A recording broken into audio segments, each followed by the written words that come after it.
Welcome to Canada Startup. This is Dave Rogers with Bill Wilson. How are you doing today, Bill? Doing well, thanks, Dave. Good to see you again. It's fantastic. We meet weekly here to have chats about entrepreneurship, about financial education, and about mental wellness. And of course, in different types of current activities. We're broadcasted on Lead Pedal Radio weekly. And then we also have a YouTube channel, Continual Shift. And Bill is also a podcaster. And today, we're also celebrating June, Bill. I don't know if you're aware, but June is National Family Month, from Mother's Day in May to Father's Day in June, and celebrating children all around the world. When you think of that, June, what comes to mind as you look around in Canada in June? Well, I guess first off, we're getting the sunny weather now, so that's always a good thing. Definitely Father's Day.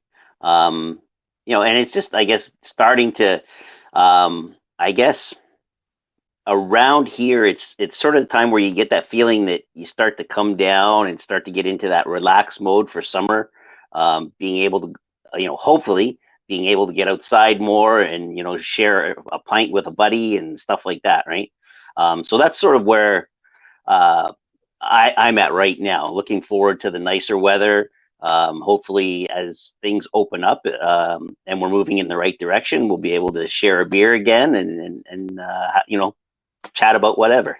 Very good. Well, what's one of the things we look forward to? I wanted to introduce today this process that I've been using for a number of years with business people, and it's called Reflect Back, Manifest Forward.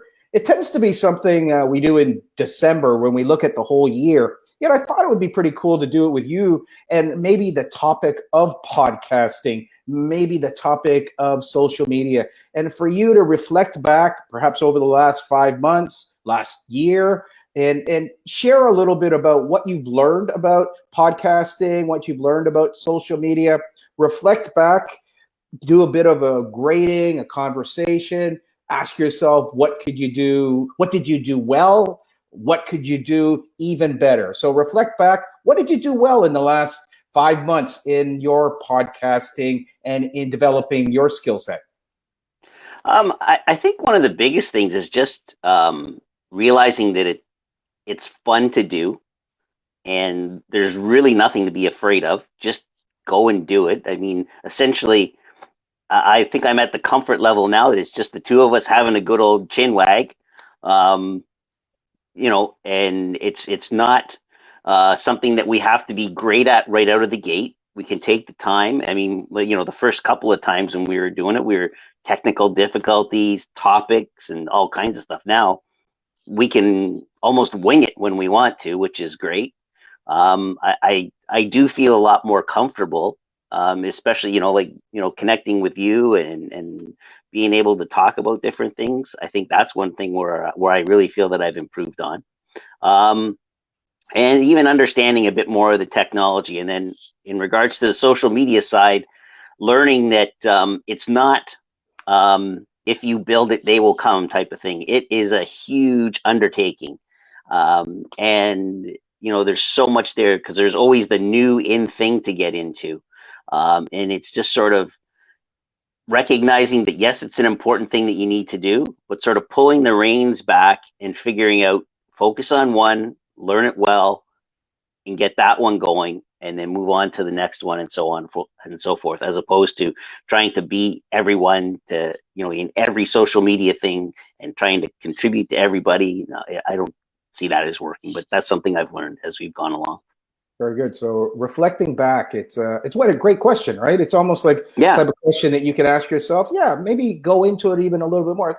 What are one or two things you did really well? And again, you showed up every week. There is a philosophy of show up, step up, and give back, and that's what you've been doing. And I really am appreciative of that. It's been a lot of fun having the opportunity to, while the outside world perhaps is a fairly chaotic, we sort of have this in our schedule book. We meet up. We sometimes have topics we've put together, and we're sharing. And I believe that that's been a real great thing. And again, I'm inviting you also to continually look at ways to enhance, but also be kind to yourself. Like, That's really cool. And I'm curious, when did you start getting more comfortable in the banter and in the setup of using Zoom or using StreamYard like we're doing today?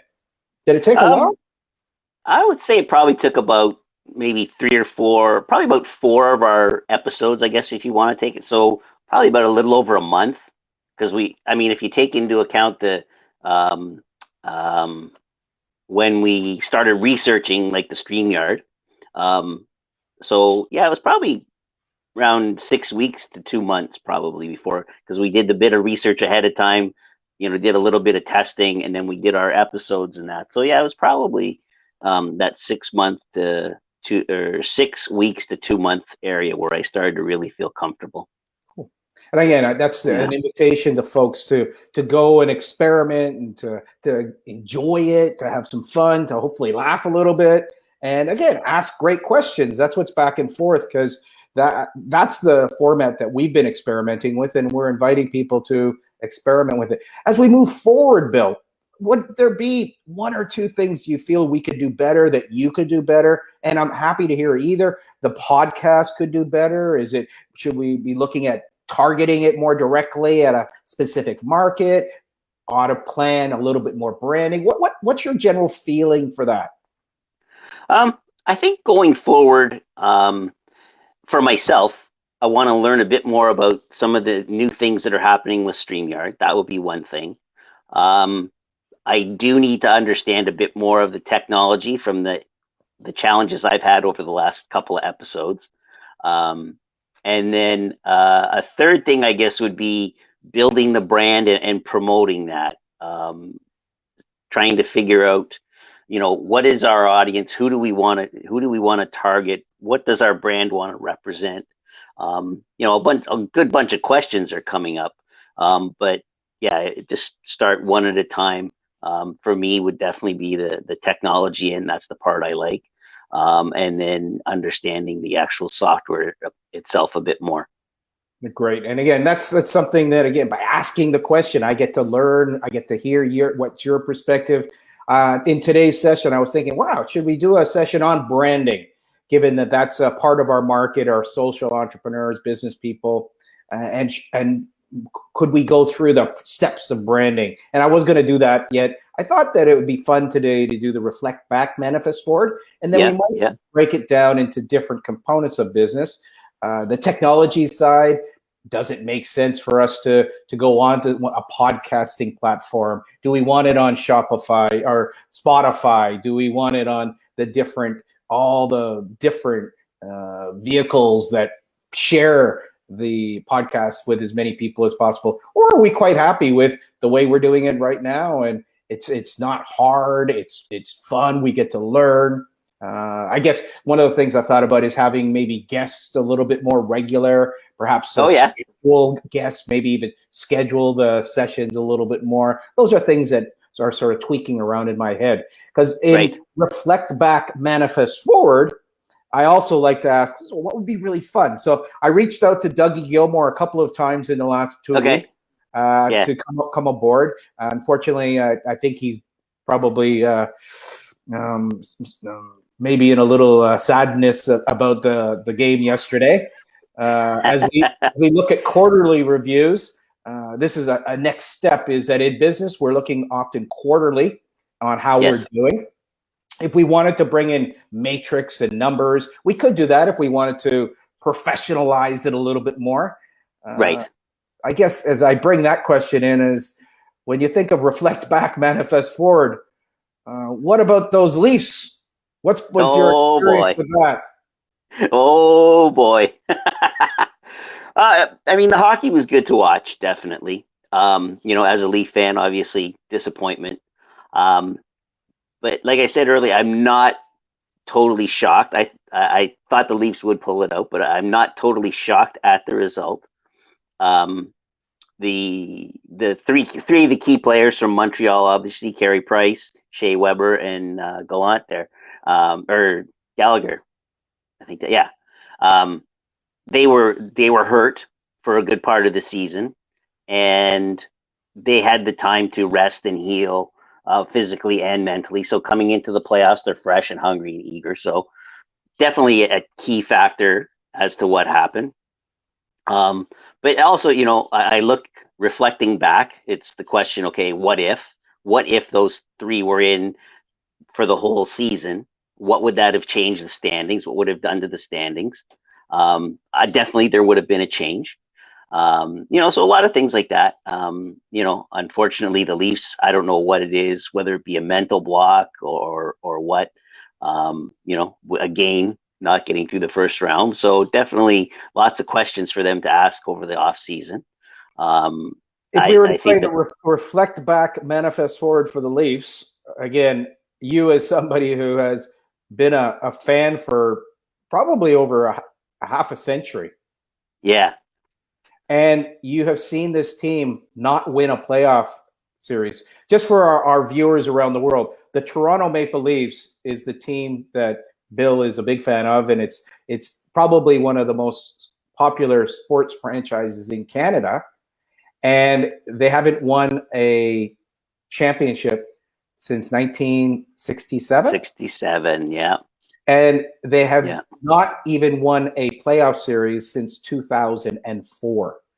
17 years, one of the most popular, one of the most expensive sports teams in Canada continues to disappoint. Like this year, I would use the word disappoint. They finished first place in their division, and they lose in the first round to perhaps their number one rival of all times. Because if you go back 50 years or 60 years or 70 years, Toronto versus Montreal is a major rivalry here in Canada. Yes. And so that's a little bit of context for any of our friends from Australia or Singapore or South Africa. And then it gives them some relevance because they probably can have some other type of rivalry that is relevant in their city, state, country, province around the world. Yes. Yeah. So they'll definitely be doing a lot of reflecting, and then then it comes down to, okay, who do we keep, who do we sign, who do we trade? They unfortunately the Anderson never got healthy enough this year, so in nets, there's going to be lots of questions. So, and I mean, the biggest thing they do is always provide hope. So until next year.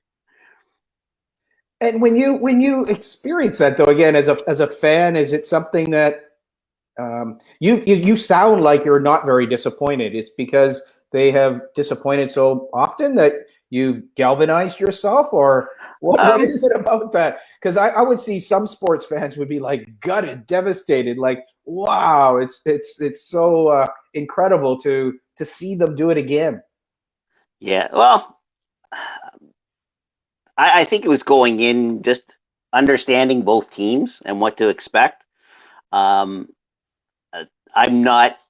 think I keep more inside than outside as far as what kind of fan I am. So there was probably a difference there.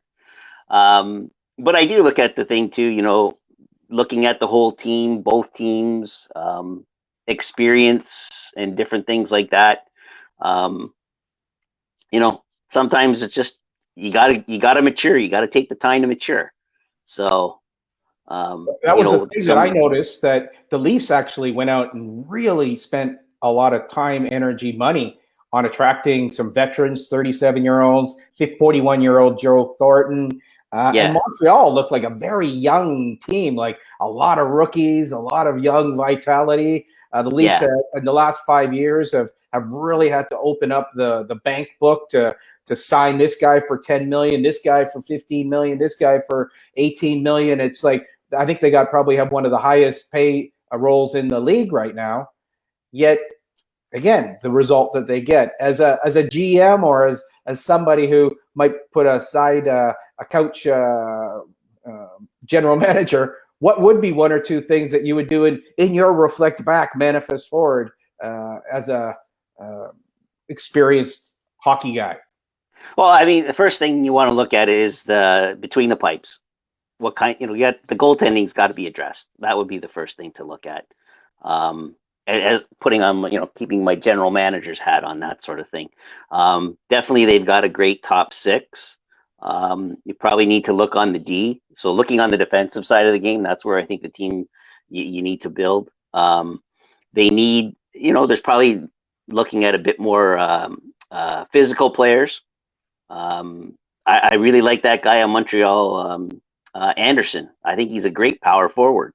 And, I mean, as much as we've got Hyman, having another one or two of those guys makes people start to think when you're coming down the ice, right? Especially having the defense, and when they have somebody like that barreling down on him, he's thinking twice before he makes whatever move he's going to make, right? But okay, I'm going to throw it back at you though. Looking at it from the business side, okay, going forward. So you're running MLSE. What would you think about the team? Well, again, I really am, like, as somebody who's just come back after being away for 30 years, and then watching, there's this little demon in my head that actually is like really mean. Like there is this little guy that's in my voice going like, how can they do that? Like 17 years, they don't deliver a product to perhaps the most passionate hockey fans on the planet.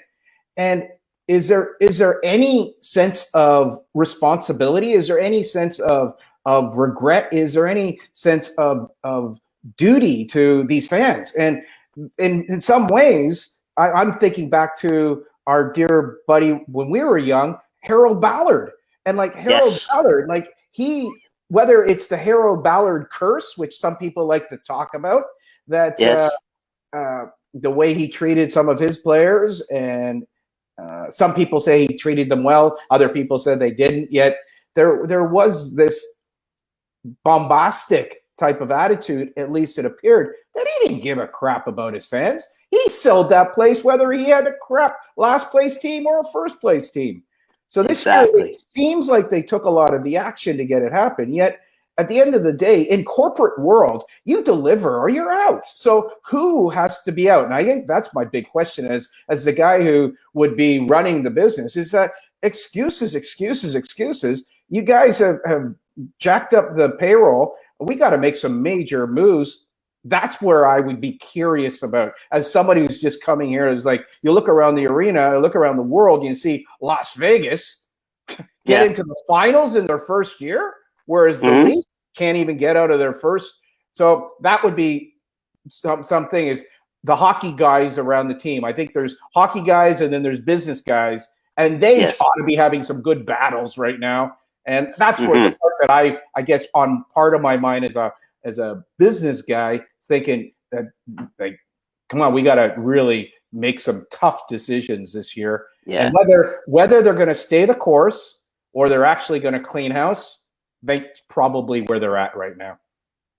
Interesting. Because I mean, looking on the business side, or going back to the Ballard curse, like you're saying, I mean, the importance there was, what's more important, winning a game or putting people in the seats? So yeah, it would be it's definitely would be a fun room to be in, to be a fly on the wall and listen to the conversations for what's going to happen. I'm curious, who runs the Leafs right now? Like, can you give me a few of the names? Because I'm not that familiar with. Or are you from like?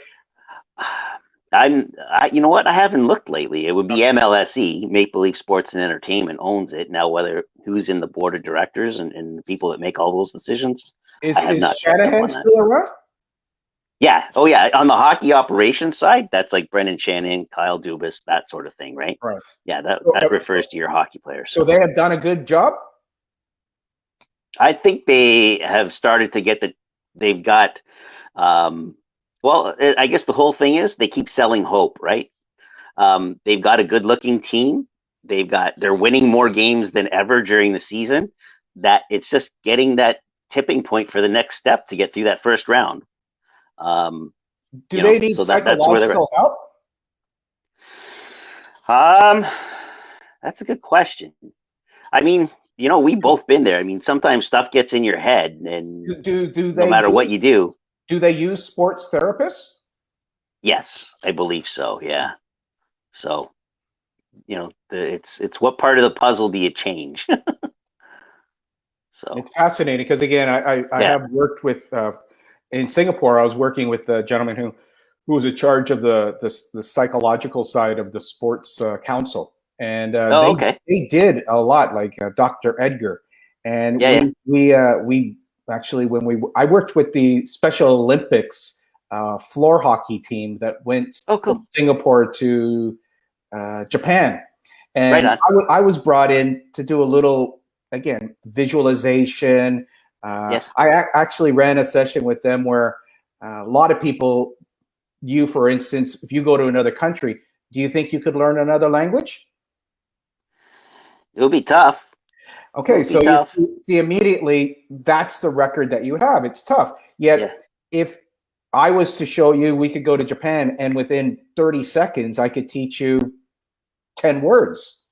And then you could have fun with it. And by the end of 2 days, you might only remember 7 words. Yet at Right. least you'd be practicing. You'd be having fun. You would be, as opposed to it's hard. It's going to be really Yeah. hard. So the way that we look at languages is quite fascinating. So, well, with the Special Olympics team, I taught them this little exercise of counting 1 to 10 in Japanese, and it was Oh, about okay. shifting their mindset because they were going to be one of the smallest teams, right? The Okay.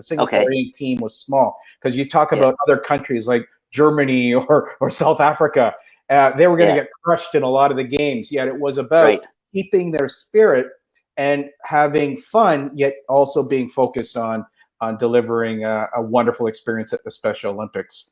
And so Oh, Dr. cool. Edgar and I were actually doing a bit of chatting about ways to best work on that mindset Oh, to, yeah. again, figure out some of the things, the limiting beliefs, or even the traumas, or even the records that come into play, and infusing in new patterns of performance and excellence. And that's a little bit of a jigsaw puzzle, like you talked about. Yet I was just Yeah. Yeah. curious if the Leafs are doing that, or even if any of our listeners are doing it. As you're aware, Deb Mayberry, my partner in Pray Love, Yeah. Yeah. she's just been studying hypnosis for the last couple of Okay. months. And so self-hypnosis is a big part of whether you're going to have a good life or not. Interesting. Okay. If you're saying things to yourself and you're going out in the sun, and every time you go out in the sun, it's like, oh, I'm going to get sunburned. What type of self-talk is that, right? Yeah. Yet Yeah. that's Yeah. the thing, is Exactly. most people aren't aware of their communication, are not aware of their words. And Right. so that's the part that I was curious about. And it's something that we might do in future shows, is talk a little bit about hypnosis, maybe do a visualization, perhaps bring in some of those. And especially if you've got any questions, feel free Yeah. to fire them back, even right now, just on the ways that might work, or ways that could Well, be that's that's very cool, man. That would be very cool. Hmm. And Yeah. so, No, that self-talk stuff is huge. I think that's done in a lot of not just hockey, but a lot of different sports. Getting your head in the right mindset and talking yourself through things, but also having the resources within the team. I think it's a standard position on every team now that they have somebody that can do that stuff. And to tell you the truth, it's even happening at the kids levels. You'll well, get that Bantam minor midget player. That's where it'll start. I don't know if it's happening younger yet, but I know for sure in those age groups that you'll start to see the mental side of the game, coaches coming in at that. Yeah. we had a little what's happening point was in the French Open. I don't know if you noticed, but women's tennis player Naomi Osaka. I saw a bit about that So story. I she, never followed it. yeah, so she resigned from the tournament because she basically came out as talking about anxiety, and speaking English is something that she finds to be incredibly anxiety triggering. And so Right. she had conversation with the officials from the French Open. They fined her, and she decided to pull out, which, again, I think she was incredibly brave to talk about mental health and mental Yeah. challenges. And this is something that, again, I'm mentioning it to you today because we are in a world where compassion seems to be lacking at times. Oh, definitely. Definitely with respect to that part. Yeah. Because wasn't it over the fact that she didn't want to do interviews or something like that? She wrote them and said she does not want to do the media component. And again, the media component, especially for the French Open, where you have a Japanese lady speaking English, being interviewed probably by a French person speaking English. Do you know how confusing that can be? Yes, And so that would. and then you're being bombarded by questions and right after a game. And while it's in their contract and it's in their agreement, I respect that. Yet figuring out a way that can actually assist this person would be probably the strategy. And whether that's a translator or whether that's a therapist or someone that can actually guide her or at least make some amendments. Yet I guess this is where sometimes rules are rules, and if you're going to break the rules, this is what we're going to do. And so I'm actually really grateful that she's taken the steps to walk away. And frankly, if more people at the top levels continue a behavior where rules are rules and they don't show a little compassion, I believe that fans are going to respond in a way that will hopefully get them to have a wake-up call. Yeah. Oh, definitely. Totally agree with that. What's been going on in the mental wellness or area that you've been noticing at all in Canada? It seems like the States is way ahead of us in getting back to a post-COVID world. Airplanes were packed to the gills this past weekend. Yeah. We're still, I believe, in a pseudo lockdown. They're opening up the parks. Golf has started again here in Canada. What's been going on from your perspective? And I'm hearing you're feeling good. You're wearing yellow. Yellow is a energy color. It's definitely an expression color. It's good to see you wearing yellow. That's a good positive influence. Well, I just grabbed. Yeah, didn't understand, but I'm great. That's what it means. It was a comfortable shirt, but I like all the vibe behind it. There's a whole energy, or actually not energy. There is a science and an art to color therapy. And our subconscious, when we pick our colors of our shirts, if we've decided to make that part of our life, is that we often will pick the colors on the way that we're feeling from a subconscious perspective. And so you picked yellow because you felt it was going to be a yellow day. Yeah. And so, and this is the same thing with neckties, and it's a power colors, red, blue, like trust for royal blue, and different colors have a different image, yet it also affects different people in different ways. Yet there's definitely a science behind it, and something that color therapy is something also I've explored. I've enjoyed a lot, and yellow and orange are some of my favorite colors to choose a way to feel. Oh, cool. I never knew that. That's very cool. Yeah. No, I guess going back to your question,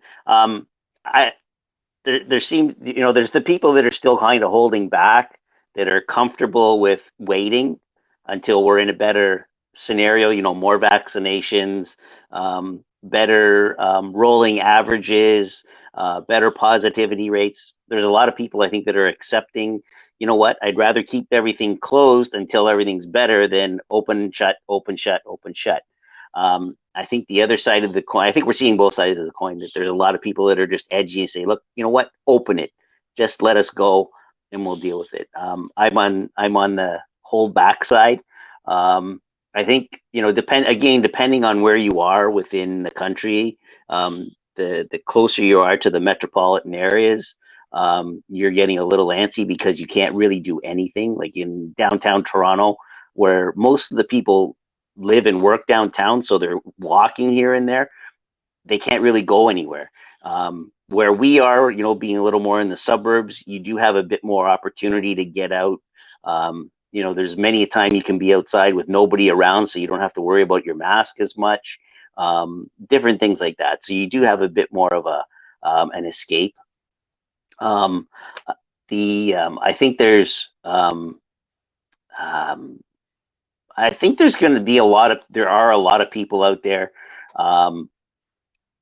that are starting to feel, with depression, anxiety, and that sort of thing from being, we'll say, cooped up for this amount of time. some interesting things I've noticed too, like different parts of the country, we've not all been the same. You know, the bigger provinces, Ontario and Quebec, you know, we've gone through a different experience than say they have on the East Coast. I've heard some phone calls where people, you know, talking to the East Coast, and they only had to do a minimal lockdown, and they were getting all antsy, and that was after we've been pretty much locked down for a year.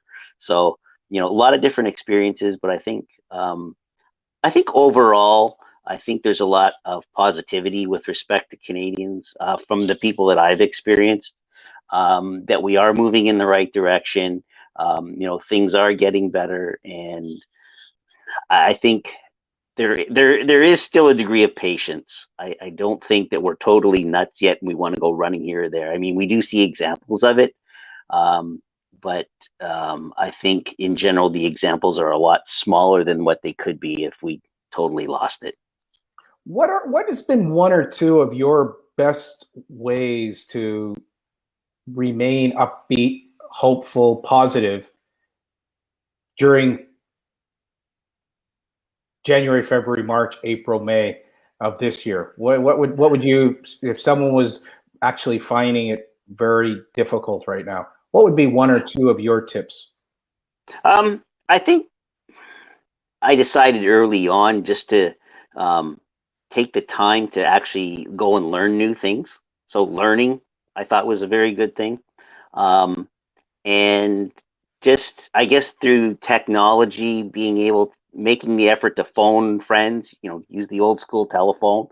But, you know, keeping in contact, learning how to use Zoom. So learning technology to see that face-to-face capability. But yeah, just keeping in touch. I guess the two big things would be learning new things, but also making an effort to keep in touch, have really helped.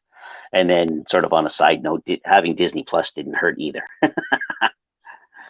Very good, and that's been something that we'll talk about in an upcoming session. Also, getting back to financial education. Is the Disney journey has definitely been quite a fascinating journey for people who might be interested in financial education. It's one of Bill's favorite companies. If we do a branding topic, we'll probably bring in why you like Disney, what is the brand around Disney, because that's also one of the fun ways to develop branding awareness, acuity. And so those are the things that in future shows that we'll be talking about. I'm going to invite anyone who has a comment, please add a comment, a question. If you'd like to perhaps appear on an upcoming show, please feel free to let us know. We'll be having some authors coming on, some business people coming on, perhaps a celebrity or two joining us in this coming month, the June National Family Month, from Mother's Day to Father's Day. I'm wishing everybody a great month ahead. Any last comment or thought, Bill? I guess one of the things, you know, right now is just, hey, you know what, for all us Canadians or everybody in North America, hey, let's take some time, enjoy the summer, enjoy the sunshine, and let's have some fun, but also let's be smart about it. Very good. Well, look forward to seeing you in the coming weeks, perhaps for a round of golf or a beer or something delightful like some nature. So thank you very much, Bill. Have a great week ahead.